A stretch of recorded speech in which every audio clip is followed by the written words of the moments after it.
Harry Potter and the Sorcerer's Stone, Chapter 10, Halloween. Malfoy couldn't believe his eyes when he saw that Harry and Ron were still at Hogwarts the next day, looking tired, but perfectly cheerful. Indeed, by the next morning, Harry and Ron thought that meeting the three-headed dog had been an excellent adventure, and they were quite keen to have another one. In the meantime, Harry filled Ron in about the package that seemed to have been moved from Gringotts to Hogwarts, and they spent a lot of time wondering what could possibly need such heavy protection. "It's either really valuable or really dangerous," said Ron. "Or both," said Harry. But as all they knew for sure about the mysterious object was that it was about 2 inches long, and they didn't have much chance of guessing what it was without further clues. Neither Neville nor Hermione showed the slightest interest in what lay underneath the dog in the trapdoor. All Neville cared about was never going near the dog again. Hermione was now refusing to speak to Harry and Ron, but she was such a bossy know-it-all that they saw this as an added bonus. All they really wanted now was a way of getting back at Malfoy, and to their great delight, just such a thing arrived in the mail about a week later. As the owls flooded into the great hall as usual, everyone's attention was caught at once by a long, thin package carried by 6 large screech owls. Harry was just as interested as everyone else to see what was in this large parcel, and was amazed when the owls soared down and dropped it right in front of him. Knocking his bacon to the floor, they had hardly fluttered out of the way when another owl dropped a letter on top of the parcel. Harry ripped open the letter first, which was lucky because it said, "Do not open the parcel at the table. It contains your new Nimbus 2000, but I don't want everybody knowing you got a broomstick, or they'll all want one. Oliver Wood will meet you tonight on the Quidditch field at 7 o'clock for your first training session. Professor McGonagall." Ron had difficulty hiding his glee as he handed the note to Ron to read. "A Nimbus 2000? Ron moaned enviously. "I've never even touched one." They left the hall quickly, wanting to unwrap the broomstick in private before their first class. But halfway across the entrance hall, they found that the way upstairs was barred by Crabbe and Goyle. Malfoy seized the package from Harry and felt it. "That's a broomstick," he said, throwing it back to Harry with a mixture of jealousy and spite on his face. "You'll be in for it this time, Potter. First years aren't allowed them." Ron couldn't resist. "It's not any old broomstick," he said. "It's a Nimbus 2000. What did you say you've got at home, Malfoy? A Comet 260? Ron grinned at Harry. "Comets look flashy, but they're not in the same league as Nimbus." "What would you know about it, Weasley? You couldn't afford half the handle." Malfoy snapped back. "I suppose you and your brothers have to save up twig by twig." Before Ron could answer, Professor Flitwick appeared at Malfoy's elbow. "No arguing, I hope, boys?" he squeaked. "Potter's been sent a broomstick, Professor," said Malfoy quickly. Yes, that's right," said Professor Flitwick, beaming at Harry. "Professor McGonagall told me all about the special circumstances, Potter. And what model is it?" "A Nimbus 2000, sir," said Harry, fighting not to laugh at the look of horror on Malfoy's face. "And it's really thanks to Malfoy here that I've gotten it," he added. Harry and Ron headed upstairs, smothering their laughter at Malfoy's obvious rage and confusion. "Well, it's true," Harry chortled as they reached the top of the marbled staircase. "If he hadn't stolen Neville's Remorbrawl, I wouldn't be on the team." "So I suppose you think that's a reward for breaking the rules?" came an angry voice from just behind them. Hermione was stomping up the stairs, looking disapprovingly at the package in Harry's hand. "I thought you weren't speaking to us," said Ron. "Yes, don't stop now," he said. "It's doing us so much good." Hermione marched away with her nose in the air. Harry had a lot of trouble keeping his mind on his lessons that day. They kept wandering up to the dormitory where his new broomstick was lying under his bed, or straying off to the Quidditch field where he'd be learning to play that night. He bolted his dinner that evening without noticing what he was eating, and then rushed upstairs with Ron to unwrap the Nimbus 2000 at last. "Wow!" Ron sighed as the broomstick rolled onto Harry's bedspread. Even Harry, who knew nothing about the different brooms, thought it looked wonderful. Sleek and shiny with a mahogany handle, it had a long tail of neat, straight twigs and Nimbus 2000 written in gold near the top.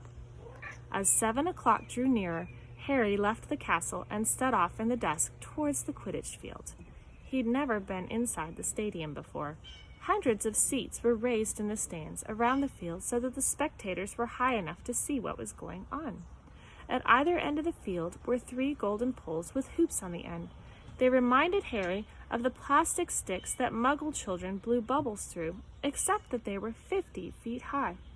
Too eager to fly again to wait for Wood, Harry mounted his broomstick and kicked off from the ground. What a feeling! He swooped in and out of the goalposts and then sped up and down the field. The Nimbus 2000 turned wherever he wanted at his slightest touch. "Hey, Potter, come down!" Oliver Wood had arrived. He was carrying a large wooden crate under his arm. Harry landed next to him. "Very nice," said Wood, his eyes glinting. "I see what McGonagall means. You really are a natural. I'm just going to teach you the rules this evening, and then you'll be joining team practice 3 times a week." He opened the crate, and inside were 4 different-sized balls. "Right," said Wood. "Now, Quidditch is easy enough to understand, even if it's not too easy to play. There are 7 players on each side. 3 of them are called chasers." 3 chasers, Harry repeated, as Wood took out a bright red ball about the size of a soccer ball. "This ball's called the quaffle," said Wood. "The chasers throw the quaffle to each other and try to get it through one of the hoops to score a goal. 10 points every time the quaffle goes through one of the hoops. Follow me?" "The chasers throw the quaffle and put it through the hoops to score," Harry recited. "So that's sort of like basketball on broomsticks with 6 hoops, isn't it?" "What's basketball?" Wood said curiously. "Never mind," said Harry quickly. "Now, there's another player on each side who's called the keeper. I'm keeper for Gryffindor. I have to fly around our hoops and stop the other teams from scoring. 3 chasers, 1 keeper," said Harry, who was determined to remember it all. "And they play with the quaffle. Okay, got that. So, what are they for?" He pointed at the 3 balls left inside the box. "I'll show you now," said Wood. "Take this." He handed Harry a small club, a bit like a short baseball bat. "I'm going to show you what the bludgers do," Wood said. "These 2 are the bludgers." He showed Harry 2 identical balls, jet black, slightly smaller than the red quaffle. Harry noticed that they seemed to be straining to escape the straps holding them inside the box. "Stand back," Wood warned Harry. He bent down and freed one of the bludgers. At once, the black ball rose high into the air and then pelted straight at Harry's face. Harry swung at it with the bat to stop it from breaking his nose and sent it zigzagging away into the air. It zoomed around their heads and then shot at Wood, who dived on top of it and managed to pin it to the ground. "See?" Wood panted, forcing the struggling bludger back into the crate and strapping it down safely. "The bludgers rocket around trying to knock the players off their brooms. That's why you have to have 2 beaters on each team. The Weasley brothers are ours. It's their job to protect their side from the bludgers and try to knock them towards the other team. So, think you've got all that?" 3 chasers try to score with the quaffle. The keeper guards the goalposts. The beaters keep the bludgers away from their team. Harry reeled off. "Very good," said Wood. Have the bludgers ever killed anyone?" Harry asked, hoping he sounded offhand. "Never at Hogwarts. Well, we've had a couple of broken jaws, but nothing worse than that. Now, the last member of the team is the Seeker. That's you. You don't have to worry about the quaffle or the bludgers. Unless they crack my head open." "Don't worry. The Weasleys are more than a match for the bludgers. I mean, they're like a pair of human bludgers themselves." Wood reached into the crate and took out the 4th and last ball. Compared with the quaffle and the bludgers, it was tiny, about the size of a large walnut. It was bright gold and had little fluttering silver wings. "This," said Wood, "is the golden snitch, and it's the most important ball of the lot. It's very hard to catch because it's so fast and difficult to see. It's the Seeker's job to catch it. You've got to weave it in and out of the chasers, beaters, bludgers, quaffle to get it before the other team's Seeker, because whichever Seeker catches the snitch wins his team an extra 150 points, so they nearly always win. That's why seekers get fouled so much. A game of Quidditch only ends when the snitch is caught, so it can go on for ages. I think the record is 3 months. They had to keep bringing on substitutes so the players could get sleep. Well, that's it. Any questions? Harry shook his head. He understood what he had to do, all right. It was doing it that was going to be the problem. Well, we won't practice with the snitch yet, said Wood, carefully shutting it back inside the crate. It's too dark. We might lose it. Let's try you out with a few of these. He pulled out a bag of ordinary golf balls from his pocket, and a few minutes later, he and Harry were up in the air, Wood throwing the golf balls as hard as he could in every direction for Harry to catch. Harry didn't miss a single one. Wood was delighted. After half an hour, night had really fallen, and they couldn't carry on. That Quidditch Cup will have our name on it this year, said Wood happily as they trudged back up to the castle. I wouldn't be surprised if you turn out to be better than Charlie Weasley, and he could have played for England if he hadn't gone off chasing dragons. Perhaps it was because he was so busy, what with Quidditch practice 3 evenings a week on top of all of his homework, but Harry could hardly believe it when he realized that he'd already been at Hogwarts for 2 months. The castle felt more like home than Privet Drive ever had. His lessons, too, were becoming more and more interesting now that he'd mastered the basics. On Halloween morning, they woke to a delicious smell of baking pumpkin wafting through the corridors. Even better, Professor Flitwick announced in Charms that he thought they were really ready to start making objects fly, something they'd all been dying to try, since they'd seen him make Neville's toad zoom across the classroom. Professor Flitwick put the class into pairs to practice. Harry's partner was Seamus Finnegan, which was a relief because Neville had been trying to catch his eye. Ron, however, was to be working with Hermione Granger. It was hard to tell whether Ron or Hermione was angrier about this. She hadn't spoken to either of them since the day Harry's broomstick had arrived. Now, don't forget that nice wrist movement we've been practicing, squeaked Professor Flitwick, perching on top of a pile of books as usual. Swish and flick, remember, swish and flick. And saying the magic words properly is very important too. Never forget Wizard Barufio, who said S instead of F, and found himself on the floor with a buffalo on his chest. It was very difficult. Harry and Seamus swished and flicked, but the feather they were supposed to be sending skyward just lay on the desktop. Seamus got so impatient that he prodded it with his wand and set fire to it. Harry had to put it out with his hat. Ron, at the next table, wasn't having much luck. Wingardium Leviosa, he shouted, waving his arms like a windmill. You're saying it wrong, Harry heard Hermione snap. It's Wingardium Leviosa. Make the gar nice and long. You do it then if you're so clever, Ron snarled. Hermione rolled up the sleeves of her gown, flicked her wand, and said, Wingardium Leviosa.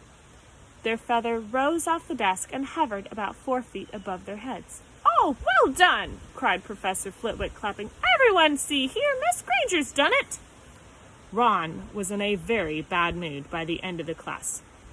It's no wonder no one can stand her, he said to Harry as they pushed their way into the crowded corridor. She's a nightmare, honestly. Someone knocked into Harry as they hurried past him. It was Hermione. Harry caught a glimpse of her face and was startled to see that she was in tears. I think she heard you. So? Said Ron, but he looked a bit uncomfortable. She must have noticed she's got no friends. Hermione didn't turn up for the next class and wasn't seen all afternoon. On their way down to the Great Hall for the Halloween feast, Harry and Ron overheard Parvati Patil telling her friends, Lavender, that Hermione was caught crying in the girls' bathroom and wanted to be left alone. Ron looked still more awkward at this, but a moment later they'd entered the Great Hall with their Halloween decorations, where the Halloween decorations put Hermione out of their mind. 1,000 live bats fluttered from the walls and the ceiling, while 1,000 more swooped over the tables in long, low black clouds, making the candles in the pumpkins stutter. The feast appeared suddenly on great golden plates, as it had at the start of term banquet. Harry was just helping himself to a baked potato when Professor Quirrell came sprinting into the hall, his turban askew and terror on his face. Everyone stared as he reached Professor Dumbledore's chair, slumped against the table, and gasped, "Troll! In the dungeons! Thought you ought to know!" Then he sank to the floor in a dead faint. There was an uproar. It took several purple firecrackers exploding from the end of Professor Dumbledore's wand to bring silence. "Prefects," he rumbled, "lead your house back to the dormitories immediately." Percy was in his element. "Follow me. Stick together, first years. No need to fear the troll if you follow my orders. Stay close behind me now. Make way, first years. Coming through. Excuse me, I'm a prefect." "How could a troll get in?" Harry asked as they climbed the stairs. "Don't ask me. They're supposed to be really stupid," said Ron. "Maybe Peeves let it in for a Halloween joke." They passed different groups of people hurrying in different directions. As they jostled their way through a crowd of confused Hufflepuffs, Harry suddenly grabbed Ron's arm. "I've just thought, Hermione, what about her?" "She doesn't know about the troll." Ron bit his lip. "All right," he snapped, "but Percy better not see us." Ducking down, they joined the Hufflepuffs going the other way, slipped down a deserted side corridor, and hurried off towards the girls' bathroom. They had just turned the corner when they heard quick footsteps behind them. "Percy!" hissed Ron, pulling Harry behind a large stone griffin. Peering around it, however, they saw not Percy but Snape. He crossed the corridor and disappeared from view. "What's he doing?" Harry whispered. "Why isn't he down in the dungeons with the rest of the teachers?" "Search me!" Quietly as possible, they crept along the next corridor after Snape's faded footsteps. "He's headed for the 3rd floor," Harry said, but Ron held up his hand. "Can you smell something?"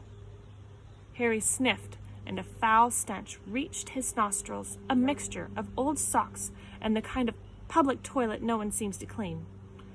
Then they heard it, a low grunting, and the shuffling footfalls of giant feet.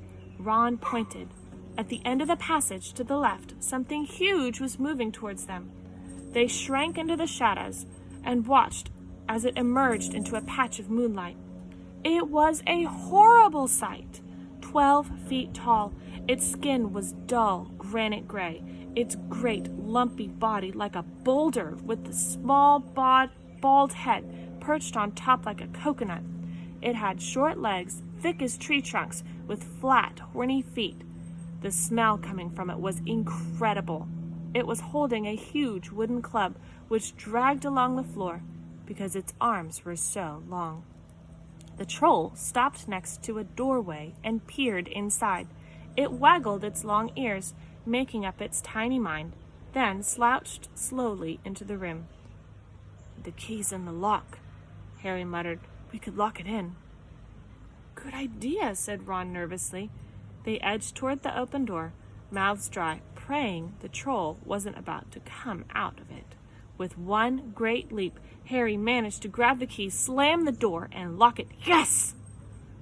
Flushed with their victory, they started to run back up the passage. But as they reached the corner, they heard something that made their hearts stop.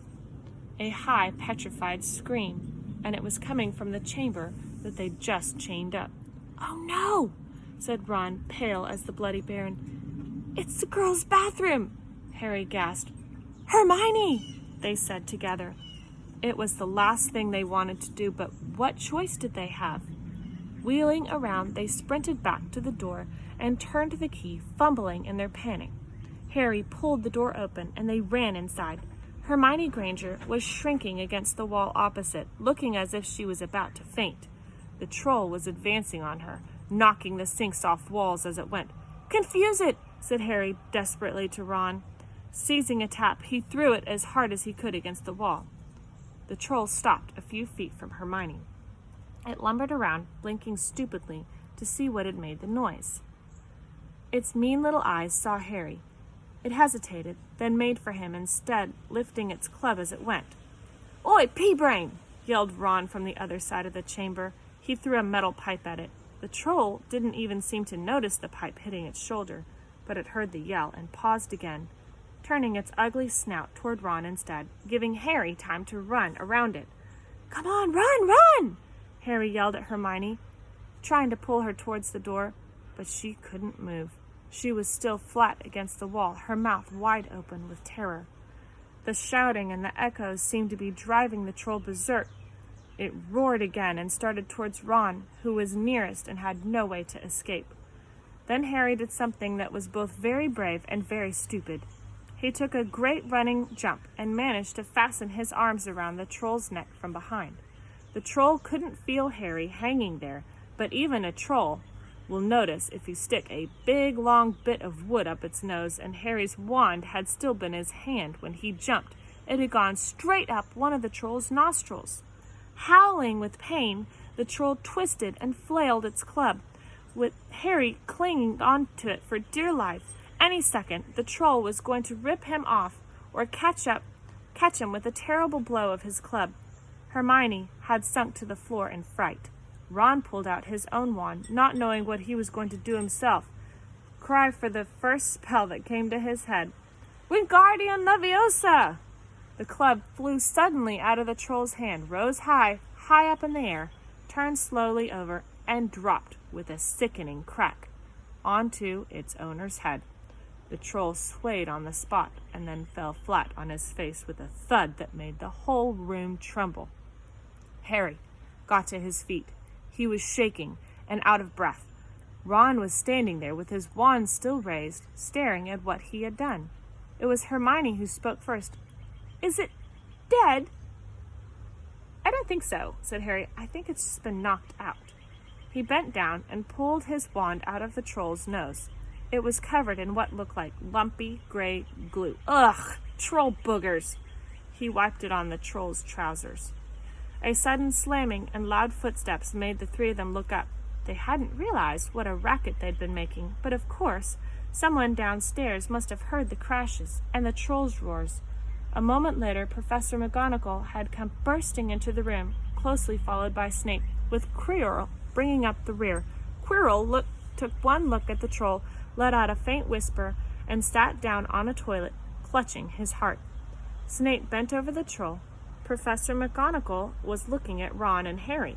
Harry had never seen her look so angry. Her lips were white. Hopes of winning 50 points for Gryffindor faded quickly from Harry's mind. "What on earth were you thinking of?" said Professor McGonagall, with cold fury in her voice. Harry looked at Ron, who was still standing with his wand in the air. "You're lucky you weren't killed. Why aren't you in your dormitory?" Snape gave Harry a swift, piercing look. Harry looked at the floor. He wished Ron would put his wand down. Then a small voice came out of the shadows. "Please, Professor McGonagall, they were looking for me." "Miss Granger?" Hermione had managed to get to her feet at last. "I went looking for the troll because I thought I could deal with it on my own.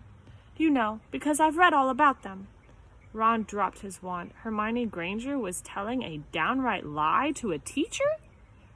"If they hadn't found me, I'd be dead now." Harry stuck his wand up its nose and Ron knocked it out with its own club. "They didn't have time to come and fetch anyone. It was about to finish me off when they arrived." Harry and Ron tried to look as though the story wasn't new to them. "Well, in that case," said Professor McGonagall, staring at the three of them. "Miss Granger, you foolish girl! How could you think of tackling a mountain troll all on your own?" Hermione hung her head. Harry was speechless. Hermione was the last person to do anything against the rules, and here she was, pretending she had to get them out of trouble. It was as if Snape had started handing out sweets. "Miss Granger, 5 points will be taken from Gryffindor for this," said Professor McGonagall. "I'm very disappointed in you. If you're not hurt at all, you'd better get off to Gryffindor Tower. Students are finishing the feast in their houses." Hermione left. Professor McGonagall turned to Harry and Ron. "Well, I say you were lucky, but not many first-years could have taken on a full-grown mountain troll. You each win Gryffindor 5 points. Professor Dumbledore will be informed of this. You may go." They hurried out of the chamber and didn't speak at all until they had climbed 2 floors up. It was a relief to be away from the smell of the troll, quite apart from anything else. "We should have gotten more than 10 points, Ron grumbled. 5, you mean? Gotten more than she's taken off of Hermione's." "Good of her to get us out of trouble like that," Ron admitted. "Mind you, we did save her." "She might not have needed saving if we hadn't locked the thing in with her," Harry reminded him. They had reached the portrait of the fat lady. "Pig Snout," they said, and entered. The common room was packed and noisy. Everyone was eating the food that had been sent up. Hermione, however, stood by the door waiting for them. There was a very embarrassed pause, and then, none of them looking at each other, they all said, "Thanks," and hurried off to get plates. But from that moment on, Hermione Granger became their friend. There are some things you can't share without ending up liking each other, and knocking out a 12-foot mountain troll is one of them.